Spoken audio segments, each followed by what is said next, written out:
Hello, everybody. Welcome to another edition of Ghostly Stories, brought to you by Half Past Dead Paranormal Radio. This little spine tingler is called Ghost Train, an Alberta ghost story retold by S.E. Slouser. I was a railway fireman back in those days, working on the CPR line in Alberta. I did a hard day's work and earned me a fair wage. I was young then, and my pretty little bride was just setting up housekeeping in the little cottage that was all we could afford. Life was good, and I thought everything would continue rolling along that way. Then came that fatal day in May of 1908.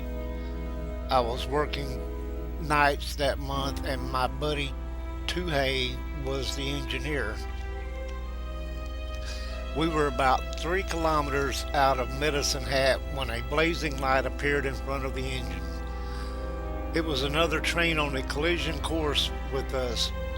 Tuhei yelled at me to jump, but there was no time. The light was right on top of us. I thought we were dead.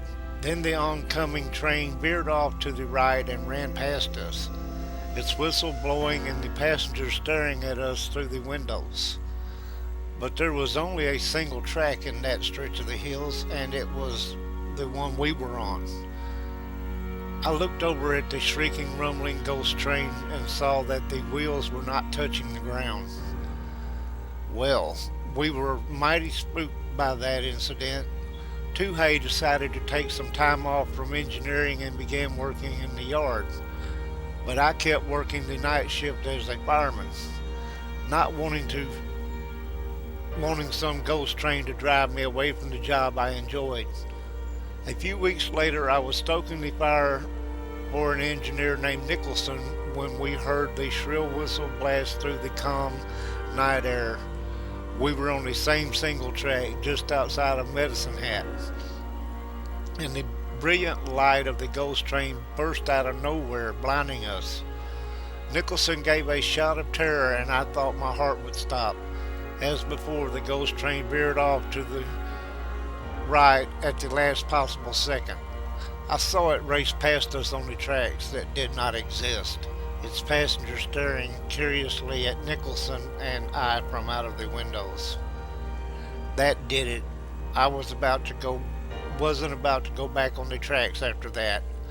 I did yard work for the rest of the month of May and a few weeks in June. Finally, I decided that enough was enough, and I gritted my teeth and resumed my role as fireman. I was firing up an engine in the yard one evening in early July when the report of an accident came in. The Spokane Flyer and a Lethbridge passenger train had a head-on collision on the single track 3 kilometers outside of Medicine Hat, on the exact spot where the ghost train had appeared. The Lethbridge locomotive had derailed and its baggage car was destroyed. 7 people were killed in the accident, including the 2 engineers. One was my buddy Tuhei, and the other was Nicholson.